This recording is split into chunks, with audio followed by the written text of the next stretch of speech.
we-BVM TV sikwamukele namanje ngalesi sikhathi asilele sibhizi nabaculi abakhona la kaDukuza eGroundville Lounge kuThuthu Maskandi Experience. Njengamanje sinensizwa la esifuna ukuyibuza ukuthi ngabe ubani igama isukapi kulomculo nje esithe yadlalela wona ngaphakathi. Safuna ukubona ukuthi yona izosichazela kabanzi singezwe ngabantu bethi ngoba kuke kwasuka isidumo esikhulu sizwa kodwa sizozwa ngayo ukuthi kahle kahle kwakwenze njani. Ntababa sikubingelele.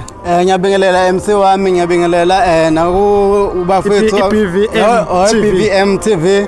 Cha ngithi nje nganza ukuthi ngumfowadla mina ngiqale ngichaze nguSimphiwe ngwakaDlamini owathi kakhulu ngosiketi seyintombi indimi nomculo kaMaskandi oyigcilela uMaskandi ubana nje usazamayo salindele ukuthi anikeze uthando kakhulu. Nami ngiyajabula nje bakhona la kuThuthu Maskandi Experience la eGL njengoba kumhla 2 August namhlanje. Yeah, sibonga kakhulu umntakababa. Sike sezwa udumo olukhulu ukuthiwa umntakababa ngathi ushile kwazo kwangathi uduma umhlaba wonke. Asazi ukuthi bekwenze njani ngoba size sabona nasemaphepheni.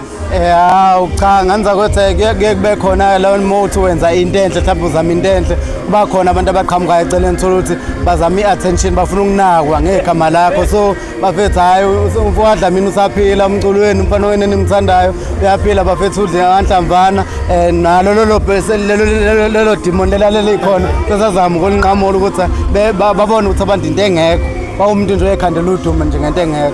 Hayi sibonga kakhulu umfokasketi, sibonga kakhulu nje mntakababa seBVM TV, sibonga kakhulu sazolokho sinilandela nje ama artists sinitshela ukuthi kwenzakalani la kuThuthu Maskandi Experience. Sibonga.